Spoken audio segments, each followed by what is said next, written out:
All right. So I will go ahead and get started. Noah, jump in as needed. But basically, what we're going to cover overview is basically like one of the common questions we get asked, and there were 20 of them that we kind of wrote down. And we're kind of going to go through them weekly. Is essentially how many calories, how much should I eat to reach my goal weight of X, Y, or Z, or whatever it is. And I'm going to give you my take. Noah's going to give you his take, and then we can do a Q&A, and then we'll go to the next thing. But basically, I really like what's called the Argon method. Okay. And the reason I like the Argon method is because it gives you, if everything is perfect, which it rarely is, but if everything is perfect, this is how many calories you should be able to consume and maintain the goal weight where you're at. Okay. So what that means is typically if you haven't been yo-yo dieting, if your metabolism is perfect, if you're eating the right amount of protein, if you're eating whole foods, if you're doing resistance training, all that together, this is how many calories you should be able to consume to be at your goal weight. And what that formula looks like is basically it's the number of workouts. So you get your goal weight. So like I even did a mock-up. So let's say Sarah, okay? I don't think we have a client named Sarah, knock on wood, okay? And she's 40 years old. She's 5'6". She's 180 pounds. Her goal weight is to lose 30 pounds. She wants to get 150. So what you do is you get your goal weight, okay? And then in parentheses, order of operations. Remember, like I think when third grade is order of operations. I might be wrong. And do your number of workouts plus the intensity of those workouts. For females, it's 8, 9, or 10. For males, it's 9, 10, or 11. Close the parentheses plus 500 calories. Okay. So yeah, no, thank you. That's fantastic. And then what you'll do is you input the data. So for Sarah, you'd put in her goal weight's 150. And then she's moderate. She does, 3 workouts a week. So you put that 3 in the parentheses, plus 8 of the intensity factor, close it, plus 500. And then you do the math. Basically, if you do the math, for her to reach 150 pounds and maintain it, she should be able to consume 2,150 calories. Okay. And the reaction that I almost always get when I take people through this is, oh my word, if I ate that many calories, I would blow up. I'd be I couldn't lose weight on that many calories. And for most, and I'm a stereotype here, for most women who are 35, 40 plus, that is true, mainly because, and this isn't just like everybody, but if we're stereotyping, because most women have yo-yo dieted a lot more. And as a result, their metabolism is really slow, and their lean body mass, the amount of muscle that you have on their bodies, is extremely low. Okay, and so their calories have to be a lot less for them to actually lose the weight, which is why consuming 1 gram of protein per pound of body weight is so important. Which is why resistance training is so important. And then a lot of times, and it's hard to get clients to do this, and even people to do this. Is that generally requires a reverse diet so that we can bump their calories back up, their protein back up, reset their metabolism, and then go on another run to avoid plateaus. All right. So that is kind of that's where I like to start with people, and then Noah, you go ahead and you can kind of or I guess Jeff, go ahead, and then Noah can give your opinion. Yeah, real quick, what was the parameters for the intensity of workout? What does that number equate to? So it's basically there's a big, long, complicated formula to do this, like the pure, like super scientific. But basically, it's just within a percentage. If you just use for men 9, 10, or 11. So let's say you're going super hardcore, and you're absolutely gassed. There's nothing in the tank. That's the kind of workout you're doing. You'd rate it at 11. If you're doing a like in my opinion, if you a well-programmed workout with resistance training, you're going to be at probably a 9 if you're a male and an 8 if you're a female. That's about perfect. But if you're doing, let's say you're doing CrossFit or something crazy high intensity that's, an hour plus long, that would be more of an 11. Does that make sense? Yeah. Thanks. Mm-hmm. All right, Noah, what's your take? I mean, yeah, pretty similar. I definitely agree. We talked about this the other time where up until recently, it was far less common for women to be pushed into like the resistance training realm. And as a result, most of their attempts to lose weight was cutting back a ton of calories and doing a ton of cardio, which is a great recipe, especially cutting back way too fast because most of these fad diets want to promise insane results. And that's what gets people hooked. And so when you lose weight too quickly, you tend to lose a greater proportion of muscle versus fat. And so, like you said, that's going to end up hurting your metabolism long term because a pound of muscle burns way more calories at rest than a pound of fat. And so the people you see who are like just, oh, I just want to lose some weight and it just melts off, typically they have a great amount of lean body mass in there that helps out with that. The one thing that I'll say as well is that you can just search up TDEE calculator, total daily energy expenditure calculator. Those will typically be a good estimate. The thing I find is always best though, and I say this to my clients when they start too, is I'm like, hey, this is an estimate. What'll help us most of all is raw data. So take one of these estimates and then weigh yourself consistently over the course of a week. If over the course of 2 weeks we see our weight coming down, then stay where you're at. You want the most you want to lose is about 1% of your body weight per week. Anything past that, there'll be some other negative side effects. And also, the greater your calorie deficit, the more important protein becomes. But the best way to know if the estimate is accurate or not is to actually weigh yourself consistently. And then if the data doesn't match, you can either decrease calories, maintain, or increase calories accordingly. The one thing that I'll say tends to be undervalued is your NEAT or non-exercise activity thermogenesis. Yes. So the calories you burn when you're not working out. So a huge difference are people who are just like shedding pounds nonstop are the ones who are like always moving around the house. They're doing yard work, like they have a very active job. Because the calories you burn, even just like walking, is like twice as much as you burn like standing. And the calories you burn standing is way more than you burn sitting. And so people who have a job that has them getting like, 12,000, 13,000 steps a day, their weight comes off so much more easily than someone who's on the couch. And so a lot of people that go to these calculators on these apps and they're like, oh, I'm highly active because I do 4 workouts a week. But someone doing 4 30-minute workouts is still going to burn far fewer calories than someone working out once or twice a week, but has a very, very active job. So keep that in mind, and that'll play a big part in the estimate as well. And it's always better to underestimate your activity level than to overestimate it. That way you don't start on the wrong foot and then you don't lose weight and you're like, screw it, this is all stupid and lame. Yeah. And it's also, you talked about, you kind of mentioned it, you wanted the raw data for 2 weeks before you change anything. Why is that? And how long is a plateau, Noah? Ooh, that's a great question. I love that. Kellen knows. We've answered this question. I've had this talk like 1,000 times already. So the reason is that there's many things that can affect your body weight. Many fluctuations. It can fluctuate 1 to 3% every single day based on a whole host of factors. And so a lot of people, they'll weigh like on Monday and like on Wednesday, and the weight will be the same. And they're like, oh my gosh, I'm in a plateau. I'm like, hold on, there's so many things that can affect it. I actually had a call with one of our clients who saw an insane amount of weight loss, like 36 pounds in like 12 weeks, something like that. And over the course, the average was 3 pounds a week for that, right? But if you look at any specific week, there was a week he lost like 5 pounds from like Monday to Friday, and then he stayed at that same weight for 2.5 weeks.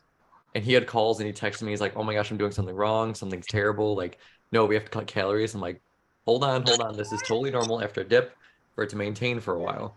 And then sure enough, we got to that next Friday and he was down like another 2.5 pounds. And I'm like, see, if you look at the average, it works out. But the nitty gritty, the day-to-day of weigh-ins can drive you crazy. And that's part of the reason too, why I push people to typically weigh 2, maybe 3 times a week. But weighing every day tends to make people go insane.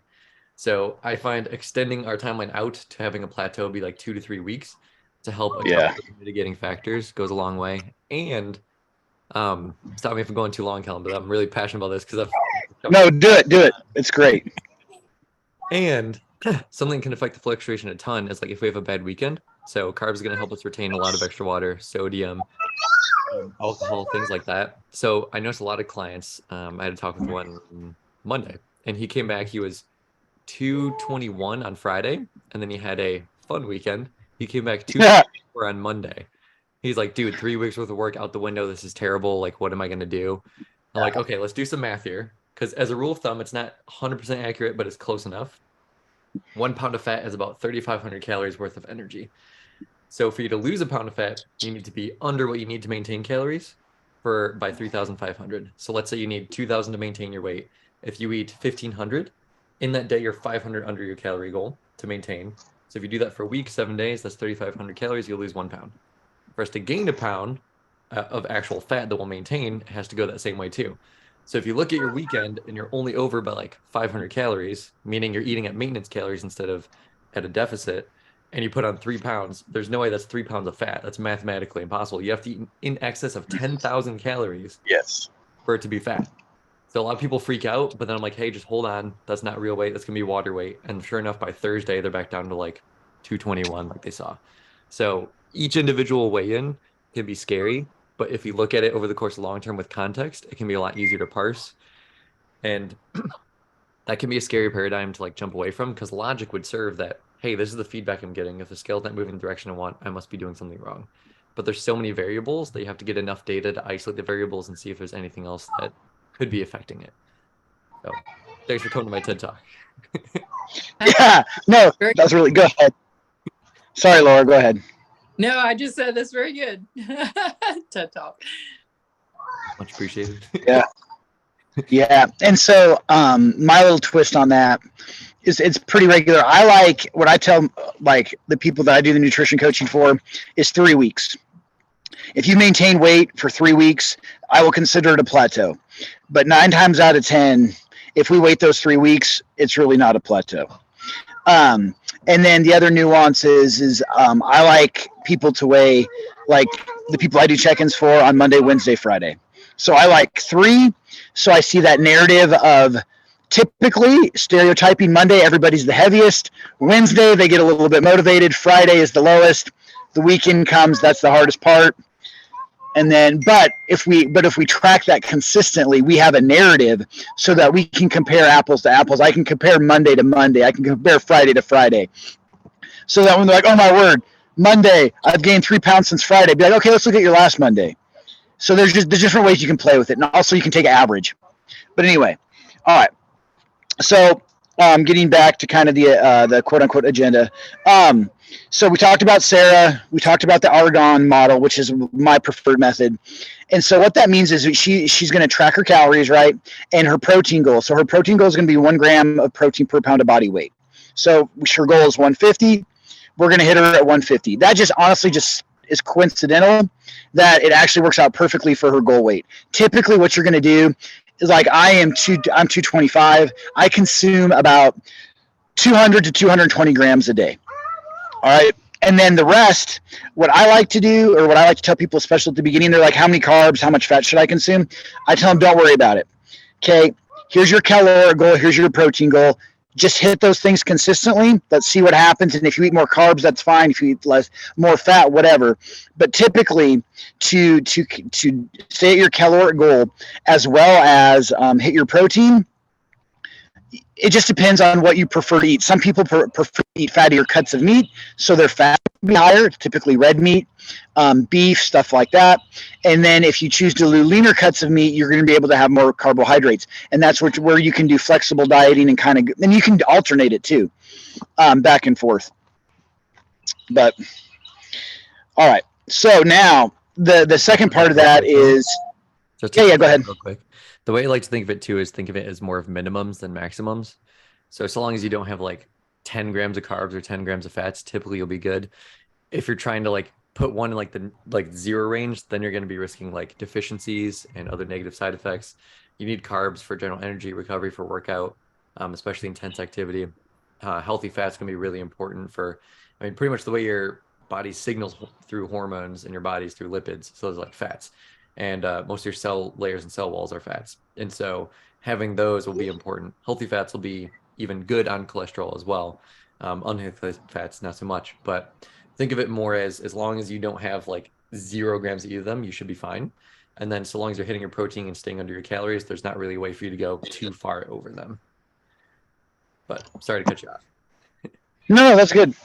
All right. And then once again, things that are going to kind of throw that off if you do the math yourself and it just seems like it's too high. Okay, that probably means you have a history of yo-yo dieting. You're probably eating mainly processed foods. You probably aren't eating 1 gram of protein per pound of body weight. Or, and this is a big one that's completely underestimated, you have a lot of stress in your life, or you don't cope well with stress in your life. That totally messes up with you, like screws with your hormones. And one of the biggest things you can do to reduce stress is, guess what? Resistance training. But anyway, the other thing that's super underrated is not getting enough sleep. This is something I personally struggle with. I'm pretty sure, I think Noah struggles with it as well.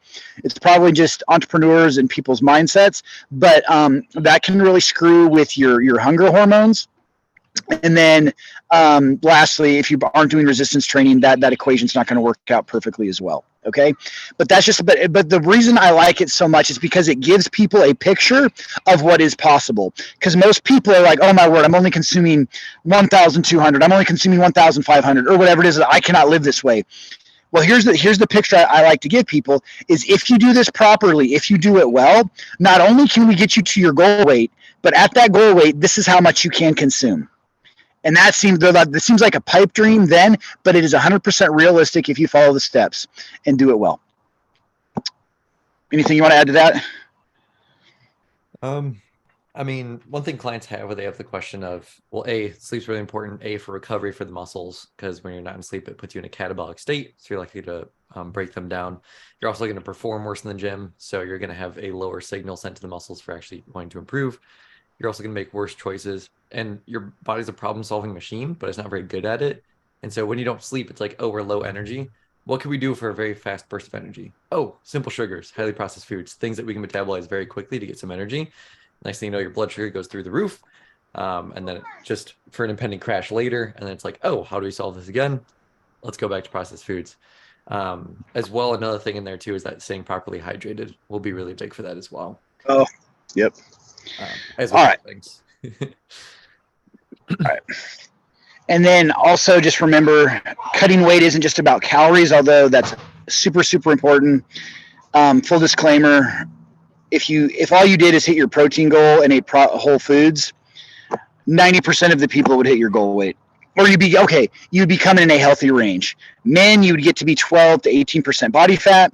Women would typically get between 20 and 24% body fat. If those are the only things you did 90% of the time. It's food for thought. All right. All righty. Now, and the reason, I guess now should we talk about whole foods? Sure. I'm always down. All right. And so the reason whole foods are so important is basically one, they're nutrient dense. Okay. And when you eat something that is nutrient dense, that isn't processed, you can eat it takes up a lot of volume because typically it's a lot bigger, fuller food. So what it does, it activates the stretch in receptors in your actual stomach.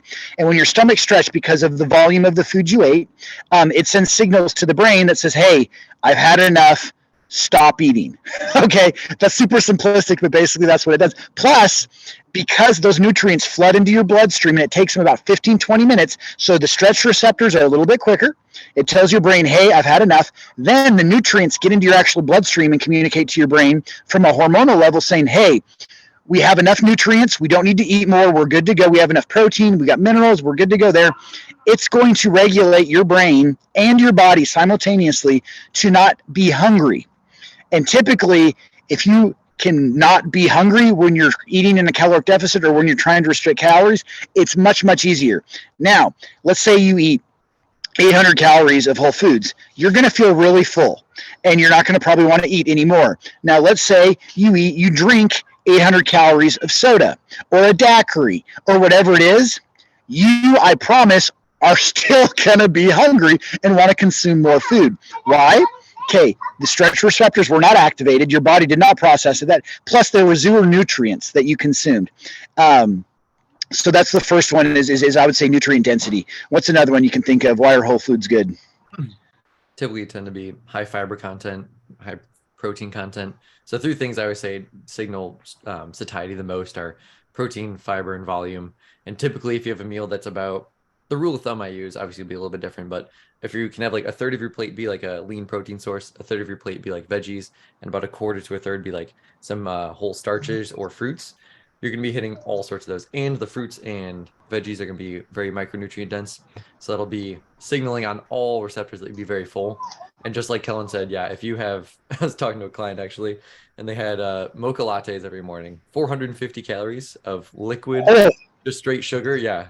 And they're like, I'm hungry all the time. And then every time, inevitably, by the time they get to the point where they're hitting their protein goal, even when we're still working on adding veggies and fruits, they're still like, oh my gosh, no, like I'm not hungry anymore.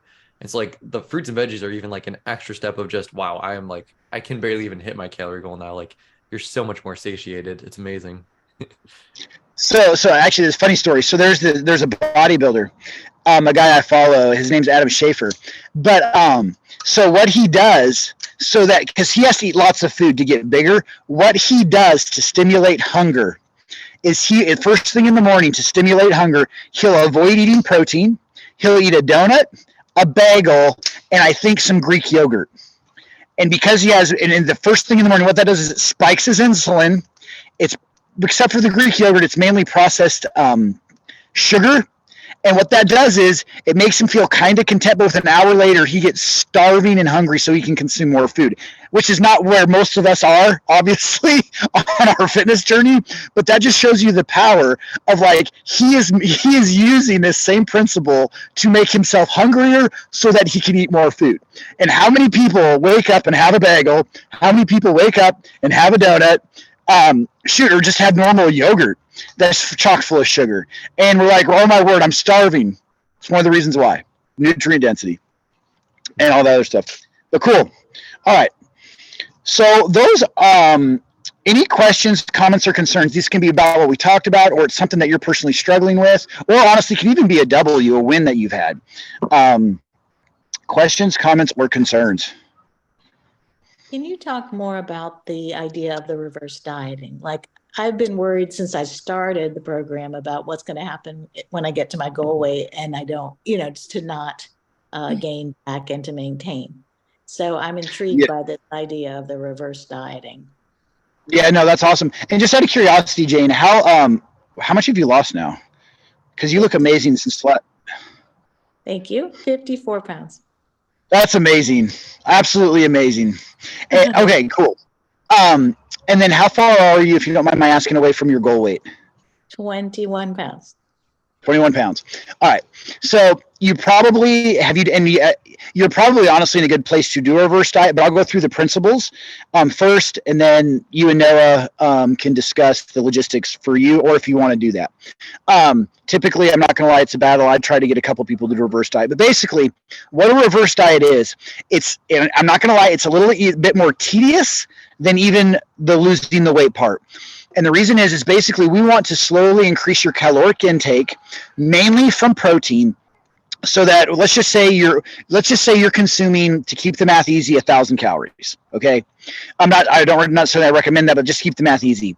1 week, ideally every week for the period of 2 to 3 months, you're going to increase your calories by 50 to 100 calories each week, so that your body essentially gets used to slowly ramping up, and it has to be nice and slow. It's called a reverse diet, a metabolic reset. There's lots of fancy names for it. Arnold Schwarzenegger back in the day called it a bulk, but nobody wants to call it a bulk diet. That's scary. A reverse diet's a lot tamer. But basically, you increase your protein intake, and then in conjunction, as your body you'll gain, a pound or two initially, and you hold. Your body adjusts to that new caloric intake. Okay, your weight probably evens out. You increase some more. Your body adjusts and evens out. And so it's a real slow process, but what that does is it increases your metabolism in conjunction, because you're doing resistance training. So let's say you're now whatever weight you are, boom, maybe you're 2 or 3 pounds heavier, but you're consuming an extra 500, 1,000 calories a day. That would be pretty awesome, right? You don't even probably know what to do with that many calories. You're like, no, I do. But so then what happens is, now that your metabolism's on fire, we can then go in a caloric deficit by 250, 500 calories again, and you're going to drop weight like you did right when you started, because everything's firing. Does that make sense? Yeah. It takes a couple months, did you say, to build up, and then? It takes bare minimum, like, ideally, it's 3 months, if not longer. But that, just to be honest, is a really, really hard sell. And that's with me, Noah. You've probably had similar experience. Nobody wants to hear they need to do that for 3 months. And so I will be like, okay, can you just do it for 2 months? And then typically, if I get somebody to do it and do it well for 2 months, I can then, at the 2 month mark, be like, you know what? You're doing really, really well. Why don't we just do this 1 or 2 more months? Okay. And so if you think long-term being your lifespan, like for 3 months, 4 months is a pinprick in time for you to be able to not only lose the weight, but then easily sustain it once you get there. Okay. But yeah, so I will allow someone to do it for 2 months, and then I will lovingly encourage them towards the end. We should just keep going because it's the benefit is it's so high, because you'll be able to lose those. Oh, I've been stuck at this weight, for 2 or 3 weeks. I'm only losing, half a pound or whatever. Once you do that reset and then you start cutting again, it drops and you feel great, and it's amazing. And now here's the thing. Here's some couple tips to think about when you're doing the reverse diet. Is instead of focusing the number on the scale, okay, which is what everybody wants to do, focus on getting stronger and hitting your protein goal. And be like, I'm getting stronger. That means I'm creating more engines. My muscles are getting bigger. I'm burning more calories. If you can kind of change your mindset to that, it's less depressing than being like, oh my word, the weight on the scale isn't going down. Does that help? Yes, it does. Thank you. Mm-hmm. Yeah. And so Jane, my pleasure. We'll talk about, because obviously we can't put your protein too high given what we've talked about too. So we'll oh, that's right. I forgot about that. Yeah. So we'll discover that. And then, yeah, so to think of it too, Lara, if it helps, Yeah. because you mentioned increasing calories by like 50 to up to 100. Most people on average to lose like a pound a week, as I mentioned, are in like a 500 calorie deficit. So you think of it as increasing calories by 50 a week for 10 weeks would be 500 calories. So back to quote unquote maintenance. So like that's just give you perspective of where the math comes from of why it's 2 to 3 months. Okay. And then you should be shooting to give you like to where you want to end at as far as your calories go. That's where the Argon method comes into play. Ideally, that you want to at least get around that area. I mean, that's not perfect, but if you can get right around there and you're relatively the same weight, then you can do one of two things. You can, like, once you get there and you've maintained weight, your metabolism's great. Let's start the cut again. Or you can be like, well, shoot, if I'm still this weight and it's only been 2 months, how high can I get my metabolism going before I start gaining weight? That's what I did. And recently, just as an experiment, so I was at 1,500 calories, cutting down. I was able to get up to 3,200 calories and still maintain my weight. Oh my God. Then, yeah, right? And I mean, this even kind of shocked me. So, and then I just started doing a cut about 2 weeks ago, and I'm consuming 2,600 calories, and I am losing 2 pounds. Like, I have to eat more food so I don't lose too fast. Wow, that's crazy. And cosmetically, I look way better than I think I've ever looked before in my life. So it is super powerful. Keep in mind as well, Kellen's been weightlifting for what, like? Yes, like years? Since I was 13. Yeah, so that helps like a lot too. 40 years. I am okay, Laura. Hang on, I just turned 40. Not quite that long. You've been doing it from the beginning. Yeah. Her leg pressed against my mom's womb. Oh, yeah. You'll notice here. That's amazing. You notice here a recurring theme for success is extending the timeline. So most of the time, if you can zoom out to the big picture of like, okay, what does this look like for my life 2 years, 3 years, 5 years from now, or 6 months, or like weigh-ins for 3 weeks instead of like each day, people tend to be way more successful with that. So anytime you're able to look at the bigger picture, because again, the thing we preach is always we want this to be a lifestyle change. So anytime you're avoiding, those fad diet things and looking towards something that's going to help you for the long term, and you're able to extend that timeline out and have patience with it, that pays far more dividends. Easier said than done, but just a reminder that anytime you can extend that timeline out will make it far, far better. Yeah, agreed. Oh, yeah. Cool. Any other questions or comments? I'm gonna try it. Laura, you totally should. If anybody is primed to do this, you are. I'll update. I'll send you the stuff right after this, Laura. Yeah. That'll be perfect. Because you've been with us so long, Laura, that you're like, you do you should easily. Go ahead. More calories. Yeah, well, shoot, let's do the math just for kicks and giggles. Laura, what do you weigh, if you don't mind my asking?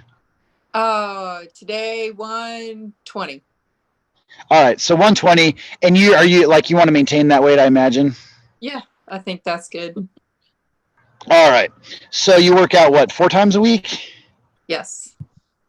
4, let's say plus 8, so that's 12. 12 times 120 is 1,440 plus 500. So you should get around about 2,000 calories and be able to maintain weight. How much do you currently consume on average?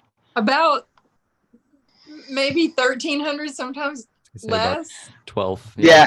12, yeah. All right. So we're gonna try. Okay. And then, how much protein do you typically get, Laura? You're probably really good about that. How many what? And Noah's like, no, she doesn't. I looked at his face. How much? How much protein do you normally get? Oh, see, because I only get the 1,300 calories in everything I eat, I'm like, how much protein is in it? I need to eat something with protein in it. And so sometimes I'll go over like 100. I don't know. What do you see, Noah? So I've been over this week, like 100. But see, I mean, I don't think it really matters for you, Laura, just to be honest. I think you can actually, you should be going over and you should be hitting your protein. What's she normally get, Noah? She's really all or nothing. So it's either she went to group and had a lot of donuts and it was like 20 grams of protein, or she had a perfect day with like 115 grams of protein. I'd say 60% of the time she's on point. That's what and you can tell when I'm gaining is when it's been like, less protein and more carbs. Mm-hmm.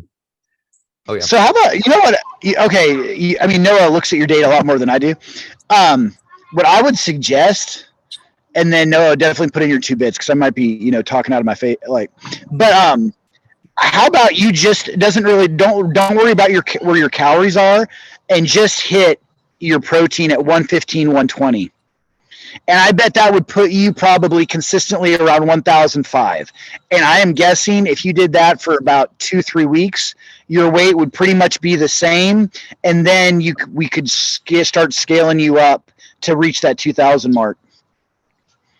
Okay. What do you think? Do you think that would work, Noah, or no?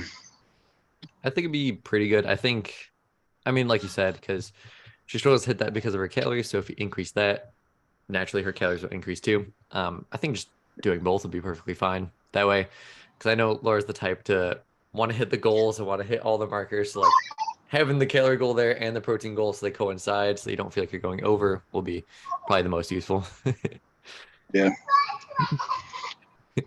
Cool. Oh yeah, and having salmon at you guys' group instead of baked goods. Rice Krispie treats. We have picanha. We don't do fish, but we do lots of beef. Oh, cool. Lots. Love it. Perfect. Tell you what, I'm going to hit on this again as a side note for getting protein. If y'all haven't been to Publix and seen those apron meals that they have it's stinking amazing. Go ahead, Laura. Have you done them? I got 2 of them this week and tried them. And then at Whole Foods, they have some kind of meals like that too, that I think they said they were paleo or something. Still have to cook them, and it was good. Both of them were good, and it was like 170 calories, and I don't remember, 40 grams of protein or something, because it was just chicken with sauce, and then I put it on. I put it over. I think one was a tikka masala, and the other one was a coconut chicken. I put it over riced cauliflower, and did riced broccoli. Yeah. So and I mean, I'm not familiar with the Whole Foods, but at Publix you can buy individual meals that are anywhere from 400 to, I mean, the high ones are 600. Most of them are right around 400, 500 calories, but you get like 45 to 55 grams of protein. Super clean. It's so good. And then you can also just buy individual portions of the protein. So like you can do flake steak wrapped with spinach and this, I don't know, feta cheese or something fancy. And then you can get pork tenderloin wrapped with bacon and asparagus. So it looks like a log. I haven't ate that one yet, but it looks amazing. But anyway, super, super helpful. It makes all you have to do, preheat the oven, come home, preheat the oven, throw it in, do your thing for about 30 minutes to an hour, depending on how long it's supposed to cook, and then you're good to go. Have a side of cauliflower rice or rice, depending on what your goals are. But it's been a complete game changer. It makes it so easy and helpful. And in my opinion, it's not that expensive. It's $7.50 if you buy it with, like, sometimes they have sales per meal. And for most people who aren't 225 pounds like myself, you can probably turn that into 2 meals. So it's just as expensive, if not cheaper, than, eating out or whatever. And the convenience of just having it ready and done for you, I think economically I think it saves you money in the long term because you're not wasting time. And you don't end up with all of the extra ingredients because it just Yeah. has exactly what you need, and maybe you don't need a whole bottle of whatever it is. True too. Mm-hmm. Well, cool. 100%. All right. Who else has any questions before we start calling people out? I'm joking, kind of. Or when to brag about, or when to brag about. See, you're so positive, Noah. just reminding Oh. them.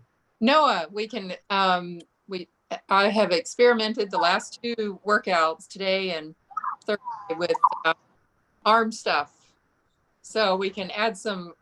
I just tried doing things, pulling things, Yeah. but so I did. Pain-free? Yes, he said it could be a little sore, but as long as it's not sore during. Like if I pull up and I'm like, ow, then don't do that. But if it's just kind of sore after, that's fine. Because what'd you have, Laura? Carpal tunnel? No, it was like that tennis elbow epicondylitis or lateral epicondylitis, which he thought may have come from something in my neck, instead of it being a true ligament thing. So, but it went on for, 3 months it's been at least since I've done anything with my arms, because it got so bad. I couldn't pick anything up. I couldn't unplug anything. But yeah, it's much. I have still have an appointment. It was 3 weeks, last one. So in that time, I'm doing some little exercises to start using it, adding in some things. I did a hex press and this one on a bench, just dumbbell, and a little bit of triceps today. All of that seems to be fine. So, Yay, we can add some. And that kind of. Legs. And then, Laura, how long did you go with it absolutely killing you before? Well, see, the first to know, I said, "Oh, that kind of my elbow, it kind of hurts a little," and he was like, "Oh, if it gets any worse, tell me." And so I probably was the next time I was like, "No, I think it's a little worse." And he goes, "That's it," and he cut all my arm stuff out immediately. And so I caught it really fast. Some people will just try to work through and think they just need to work it more, but because he cut it off then, and then I stretched, and after about 8 weeks, when he said, "Gosh, I just can't believe it's still hurting. Maybe you want to ask someone about it," then I went to see Tyler. Good. And so he figured out that he did all kinds of things, and twisting this and checking and pushing, and I just feel like it could be something, not like a nerve instead of the ligament. And I think we figured out that's what that was. So I'm doing farmer carries to kind of, because now that I've been doing those exercises, my neck started hurting. And so added farmer carries, which then my neck pain went away. So I'm doing 40 pounds for farmer carries, and then just now adding some arm stuff back in, kind of testing the waters. But yeah, it doesn't wake me up in the night. I don't wear that brace. I'm not having to, do anything else. Yeah. Cool. Yay. Yeah. Yes. To give her a perspective, her pain was so bad she couldn't pull something out of the outlet. No. No. So this is huge results. I couldn't pull a piece of grass out of the yard. So we should ask Tyler if he wants to come on one of these yes. and Yeah. talk, because so for context, Tyler is like a good friend of mine that I found who helped me with my shoulder and my neck, to be honest. And he has a he has his doctorate in physical therapy. Mhm. But what makes him super unique is like he just doesn't put you through the motions of these exercises. Like he really individually diagnoses what's wrong with you, and then he customizes the solution for you, so that you can essentially, like, I think he only does, like, he only buy like 8 sessions, and if he hasn't helped you in 8 sessions, he refunds you all your money. But he's never not helped. So like my dad broke his hip, the ball and socket joint. He broke it in half. He had surgery, and they cleared him after he went through physical therapy, and he couldn't walk after his first shift. He saw Tyler, and after one day, he was able to walk in and out, zero pain. I mean, I'm not saying that's going to happen for everybody, but Tyler is like a magician. Everybody that I've sent there, like literally calls me or texts me and says and thanks me. But yeah, I should ask him and do like a physical, like, aches and pains thing. But well, cool, Laura. Thanks for sharing. All right, Jan, do you have anything? Go ahead. What will we find? Sorry, I thought she was talking. Yeah, me too. Jan, if you have a question or anything, let us know. Otherwise, I will say that that's a good cautionary tale as well, where many people, they think they're just lame or weak. Or I have clients literally apologize to me. They're like, hey, this doesn't feel right. I'm sorry. Or this hurts. I'm sorry. I'm like, please don't be sorry. You telling me this isn't working is exactly what I need. Because if you're injured, you can't make any progress. And that's not fun for anyone. And especially something like tendonitis where it gets worse over time. Like I had it so bad too, kind of similar to Lara, where if I worked out even at like 40% of the weight I did before at half the volume, it's like half the sets, I wouldn't sleep for like a day or two because it would just hurt that bad all the time. And so I went to a chiropractor and I think 1 session of physical therapy and did those exercises. And over the course of like 2 months, I finally got my life back and was able to work out. Because that was like, I think like 3 or 4 months where I was just done from the gym. And that's miserable. Like that's just how it's going to be from now on. And you're like, well, this is just how it's going to be. But no, when it has. So. Yes. So don't exercise through pain. Let your trainer know. And then they'll defer you to a physical therapist if it's something beyond them. Because I always say, I'm like, hey, I can't diagnose or treat any injuries or illnesses. We're going to try this. If that helps, awesome. I will absolutely say go to this person because they'll know better than me.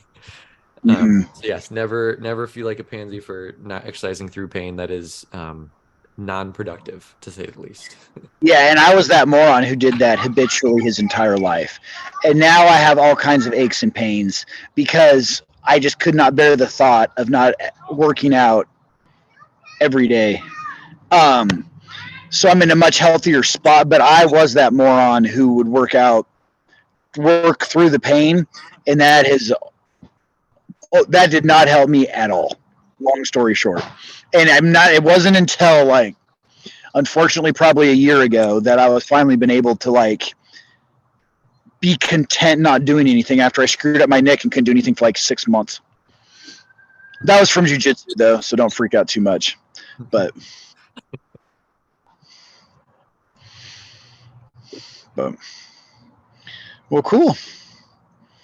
Anything else, guys?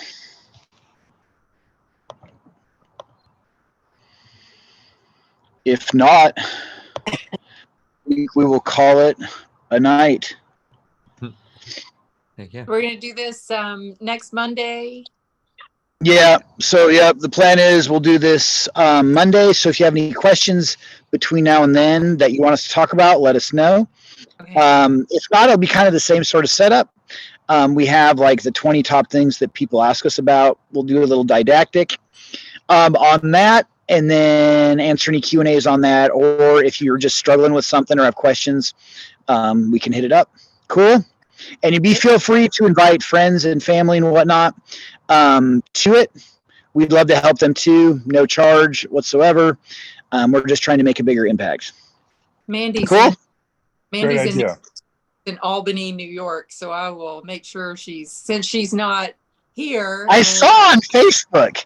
She's So posting all those pictures with the 2-story like shot. It reminds me of Korea. Like when I lived in Korea for a year, everything was vertical.